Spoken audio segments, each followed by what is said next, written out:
بسم اللہ الرحمن الرحیم۔ میں ہوں قاری محمد حق نواز شہیدی خوشخطی اکیڈمی ناصر آباد بادشاہ جی چوک ممتاز آباد ملتان۔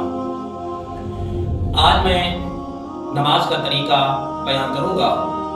کہ نماز کس طرح پڑھنی چاہیے۔ سب سے پہلے میں وہ باتیں بیان کر رہا ہوں، اکثر نمازی حضرات نماز پڑھتے ہیں، نماز کے اندر غلطیاں کرتے ہیں۔ پہلے میں ان کی غلطیاں بتا رہا ہوں، پھر اس کے بعد میں انشاءاللہ جو صحیح طریقہ ہے وہ بیان کروں گا۔ میری اس ویڈیو کے دیکھنے والوں سے گزارش ہے، اگر میری یہ ویڈیو پسند آئے تو ضرور سبسکرائب کریں، شیئر کریں اور لائک کریں۔ جی شروع کرتے ہیں۔ اب اکثر لوگ نماز پڑھنے کے لیے آتے ہیں تو نماز پڑھنے سے پہلے کیا کریں گے، یہ شلوار اوپر کریں گے، ٹھیک ہے۔ تو صرف نماز کے لیے حکم نہیں ہے کہ ٹخنوں سے کپڑا اوپر ہو، نماز سے باہر بھی یہی حکم ہے۔ مرد کے لیے یہ حکم ہے کہ ٹخنوں سے کپڑا اوپر ہونا چاہیے۔ اب نماز کے لیے آئے، نماز کے اندر آتے ہیں تو نماز کے اندر جو ہے یہ خصوصاً اس طرح کرتے ہیں، تو اس طرح بھی نہیں کرنا چاہیے۔ اب اس کا طریقہ جو صحیح ہے، اس پر عمل پھر کیسے کیا جائے؟ عمل اس طرح ہوگا کہ اگر آپ جس وقت درزی صاحب کو کپڑے دیتے ہیں، آپ اس سے گزارش کریں، پلیز آپ کی مہربانی ہوگی میرے ویر، آپ براہ کرم میری شلوار جو ہے اس طرح رکھو کہ مجھے نماز کے اندر فولڈ نہ کرنے پڑے، کیونکہ علماء فرماتے ہیں کہ جی نماز کے اندر نماز سے پہلے آپ فولڈ بھی نہیں کر سکتے، نیچے بھی نہیں رکھ سکتے، تو آپ براہ مہربانی میرے کپڑے جو ہے نا بالکل شلوار جو ہے بالکل ایسی رکھو کہ مجھے فولڈ نہ کرنی پڑے، ٹھیک ہے۔ تو اس سے گزارش کرو۔ ہاں اگر ایک بندے کی شلوار بڑی ہے، اس کے پہنچے جو ہے ٹخنوں سے نیچے چلے جاتے ہیں، تو پھر اس کے حکم یہ ہے وہ یہاں سے پکڑے اوپر کر لیں، ٹخنوں سے اوپر کر لیں۔ اب جو ہے اس طرح بالکل یہ کرو، ٹھیک ہے۔ یہ جو صحیح مسئلہ ہے وہ یہی ہے، اس پر عمل کرنا چاہیے۔ اچھا، اس کے بعد پھر اکثر لوگ آتے ہیں نماز پڑھنے کے لیے، ان کے یہ بٹن کھولے ہوتے ہیں، گریبان کھولے ہوتے ہیں، تو یہ اگر گریبان کھولے ہیں تو یہ بند کر لینے چاہیے،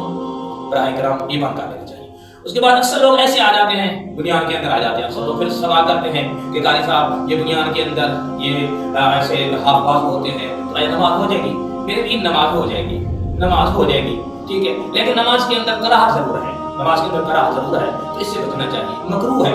بازو نکلے ہوئے ہوں، ہاف باز ہوں، بازو پورے ہوئے، جی لباس پورا ہونا چاہیے۔ دیکھیں یہ ذہن بھی مانتا ہے، دل بھی مانتا ہے اس بات کو کہ ہم اگر ایک نوکری کے لیے جاتے ہیں جہاں میں 20,000 50,000 1,00,000 60 2,000 میں جہاں تنخواہ ملتی ہے، اچھی تنخواہ ملتی ہے، ان کے قانون ہوتے ہیں، ہم وردی پہن کے جاتے ہیں، ٹائی لگاتے ہیں، کپڑے کمال، یعنی ہم ایسے نہیں جائیں گے، اپنے آپ کو بنا سنوار کے جاتے ہیں۔ تو مخلوق خدا کے حکم کی اس قدر عمل کرتے ہیں ہم، لیکن اللہ کے دربار میں آتے ہیں ہمیں کوئی فکر نہیں ہوتا کہ ہم مخلوق کے خالق کے دربار میں آئے ہیں، ساری کائنات کے خالق مالک رازق رؤوف رحیم مولا کے دربار میں آئے ہیں۔ کم از کم ہمیں لباس تو پورا ہونا چاہیے، اگر نیا نہیں ہے تو دھلا ہوا لباس ہونا چاہیے، صاف ستھرا لباس ہونا چاہیے۔ رب کے دربار میں آئے ہیں، خالق کی کائنات کے دربار میں آئے ہیں، تو کم از کم لباس اچھا پہن لینا چاہیے۔ یہ نہیں کہ جیسے مرضی ہے لباس پہن کے جو ہے ہاف ہے، چادر ہے، کئی ایسے نمازی ہوتے ہیں چادریں ایسی پہنی ہوتی ہیں پھٹی ہوئی ہوتی ہے۔ اللہ اکبر، کیسے مسلم ہیں، نام کے مسلم ہیں، اللہ ہدایت نصیب فرمائے۔ ایک اور بات، اکثر لوگوں کے پاس رومال ہوتے ہیں اور چادریں ہوتی ہیں، تو پھر وہ کیا کرتے ہیں، ادھر سے جیسے آئے تو نماز پڑھنے کے لیے جو مسجد میں آئیں گے، مثال کے طور پر میرے پاس یہ چادر ہے، اب وہ آئیں گے نماز پڑھنے تو انہوں نے نماز جو ہے نا اس طرح چادر کر لینی ہے، ٹھیک ہے۔ سردیوں کے موسم میں لوگ ہر بندے کے پاس چادر ہوتی ہے اور دوسرے رومال ہوتے ہیں اس طرح کے، اور دوسری طرف مفرد ہوتے ہیں، تو وہ اس طرح جو ہے نا آ کے نماز چھوڑا دیتے ہیں، ٹھیک ہے۔ تو اگر یہ دونوں پہلو نیچے لٹکے ہوئے ہوں گے تو ہماری نماز نہیں ہوگی۔ یہ نماز کے اندر یہ مکروہ کام ہے، مکروہ تحریمی اسے بولتے ہیں، جسے کہتے ہیں حرام۔ مکروہ تحریمی حرام ہوتا ہے، نماز کے اندر مکروہ تحریمی کام ہو جائے تو نماز نہیں ہوتی، مہربانی فرمائیں۔ اکثر لوگ پھر یہ دیکھتے ہیں اللہ کا دیا ان کے پاس اتنا سارا مال ہوتا ہے، وہ سونے کی وہ جو ہے انگوٹھی ڈال کے آ جاتے ہیں، کوئی گھڑی ڈال کے آ جاتے ہیں۔ تو سونا آپ جانتے ہیں صاحب علم ہے، صاحب علم و دانی صاحب دل ہے، سب کچھ آپ کو سمجھ ہے کہ سونا مرد کے لیے حرام ہے، تو پھر یہ چیز ہے حرام، پھر وہ نماز کے اندر جب بندہ پہنے گا تو پھر نماز اس کی کیسے ہوگی؟ اللہ حضرت امام احمد رضا رحمۃ اللہ علیہ نے احکام اشریعہ کے اندر لکھا ہے کہ اگر چین والی گھڑی ہے نا، وہ بھی نماز کے اندر آپ نہیں پہن سکتے، وہ نماز کے ٹائم اتار کر جیب میں ڈال دیں۔ آپ دوسری پٹے والی جو ہے اگر ہے وہ دوسری لوہے والی ہے مثلا گھڑی تو جس کی چین لگی ہوئی ہے تو اس کو آپ پٹا لگا لیں پھر پٹے والی جو ہے وہ جائز ہے وہ چین والی جو ہے وہ بھی جائز ہے شریعت نے اتنا پابندی کے فقہا اتنا سختی فرما رہے ہیں لیکن ہم لوگ غالی کرتے اللہ کے دربار میں آئے سونا گھڑیاں اور یہ مجھے پہن کے جاتے ہیں اللہ کی تنصیب فرمائے اب آئے ہم نماز پڑھنے کے لیے اب ہم نماز شروع کریں گے دیکھیے اکثر لوگ کیسے کرتے ہیں آئیں گے اللہ اکبر نہیں کہنا بس آئیں گے ایسے زبان پہ اللہ بھی ممکن ہے کیا پتہ جاری ہوتا یا نہیں ہوتا اگر ہوتا نہیں ہے تو سمجھ لیں یہ نماز کا ایک فرض ہے تکبیر تحریمہ فرض ہے نماز کا ہمیں تکبیر تحریمہ صحیح کہنا چاہیے ایسے نہیں کہنا چاہیے ایسے نہیں ٹھیک ہے صحیح ہاتھ اٹھانے چاہیے وہ میں اس کی بات بتا رہا ہوں تکبیر کہنی چاہیے پوری تکبیر کہنی چاہیے اللہ اکبر ٹھیک ہے اس کے بعد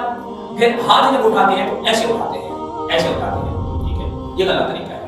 یہ غلط طریقہ ہے کئی ایسے اٹھا لیتے ہیں کہ ایسے اٹھا لیتے ہیں یہ ایسے کرتے ہیں ہتھیلی میں سمجھا رہا ہوں عثمانی کو کوشش کر رہا ہوں ہتھیلی اس طرح نہیں کرنی ٹھیک ہے ہتھیلی اس طرح کرنی ہے اب کوئی ہتھیلی چاہے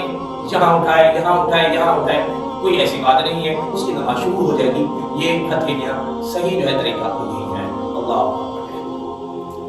اب اکثر جو ہے جب تکبیر اٹھاتے ہیں تکبیر کہتے ہیں ہاتھ اٹھاتے ہیں تو ہاتھ اٹھانے کے بعد ایسے کرتے ہیں اللہ اکبر یہ ہاتھ چھوڑ دیتے ہیں پھر ہاتھ اٹھاتے ہیں پڑھے لکھے لوگ ہم نے آنکھوں سے دیکھا ہے وہ ایسے کرتے ہیں اللہ اکبر یہ غلط طریقہ ہے میں یہ پہلے غلطیاں بتانے کی کوشش کر رہا ہوں تو آپ غور فرمائیں گے اچھا یہ طریقہ غلط ہے اب اس کے بعد ہم سجدے میں لوگ جاتے ہیں اکثر کیا کرتے ہیں سجدے میں رکوع میں گئے ایسے ایسے کرتے ہیں ایسے کوئی ایسے کرتا ہے ایسے کرتا ہے یہ غلط ہے نماز کے اندر ایسے نہیں ہونا چاہیے ٹھیک اب سجدے میں بھی جاتے ہیں لوگ تو پھر کیا کرتے ہیں یہ ایسے جائیں گے جا کے نا ایسے یہ